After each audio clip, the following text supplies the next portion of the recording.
Hello, and thank you for tuning in to our international news broadcast. Right now, let's review the top stories currently capturing global attention. Event number 1. Iraq is caught in the middle of the U.S.-Iran conflict, facing many economic and political crises. Incident number 2. Survivor recounts scenes of panic and destruction after airstrike in northern Israel. And now, for the details. Iraq is caught in the crossfire of the war with Iran as the only country taking hits from both sides, threatening to drag the nation, which has resiliently navigated 2 years of regional turmoil, into a full-blown crisis.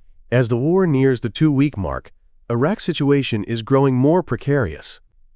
Shipping disruptions in the Gulf and attacks on oil fields and infrastructure have brought exports to a near standstill, jeopardizing a state that relies on this trade for much of its budget. If the standstill continues, Baghdad may be unable to pay its massive civil service sector as early as next month, risking widespread unrest, according to 2 Iraqi Kurdish officials. The federal government has urged Kurdish leaders in the north to resume exports through a pipeline to Turkey, but talks remain deadlocked over long-standing internal issues. The official spoke to the Associated Press on the condition of anonymity to discuss sensitive political matters. Meanwhile, a conflict parallel to the broader war has escalated between Iran-backed Iraqi militias and the United States. Near-daily drone attacks have targeted U.S. interests across the country, while the United States has struck back at militia bases to protect its troops. A rocket struck a helicopter pad inside the U.S. Embassy compound in Baghdad, 2 security officials said Saturday. The projectile landed on the edge of the embassy grounds within the Green Zone, a heavily fortified area in central Baghdad that houses Iraqi government institutions and foreign embassies, the security officials added, speaking on condition of anonymity because they were not authorized to talk to the press. Since the war began on February 28 following a major U.S. and Israeli attack on Iran, drone and rocket attacks have targeted American interests in Iraq, including military bases at the Baghdad and Erbil airports and U.S. diplomatic facilities.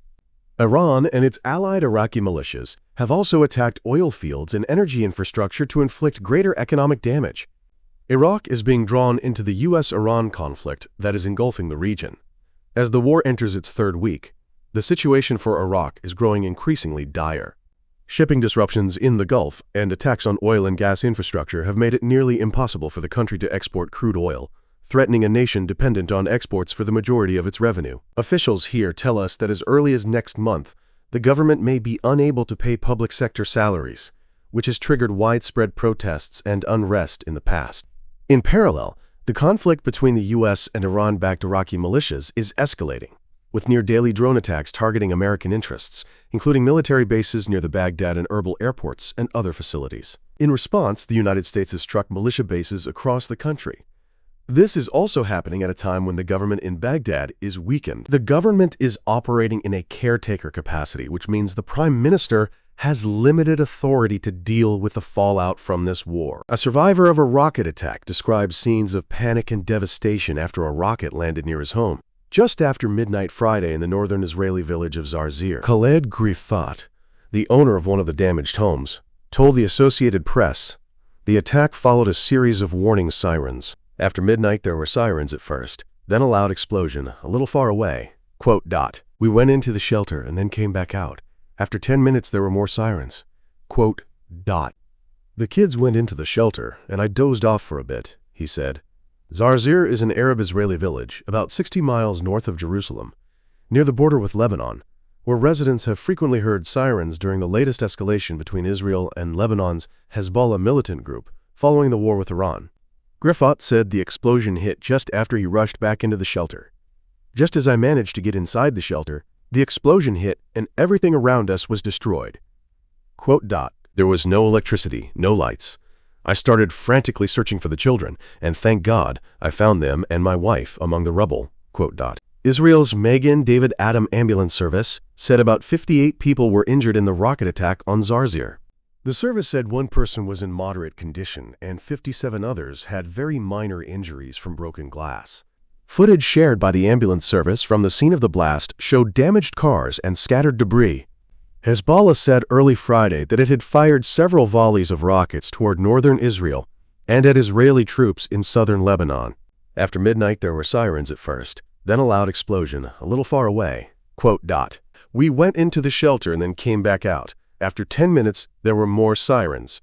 Quote, dot. The kids went into the shelter, and I dozed off for a bit. Just as I managed to get inside the shelter, the explosion hit, and everything around us was destroyed. Quote, dot. There was no electricity, no lights. I started frantically searching for the children, and thank God, I found them and my wife among the rubble. Quote, dot. It's terrifying. When there's a siren, you have to get into the shelter immediately. You can't say it won't land near you or that it's far away, and then stand around filming. Quote, dot. The scene I witnessed is unforgettable. As we understand it, the rocket landed near structures in an open area, right next to the house in the yard, causing the severe damage we can see. Quote, dot.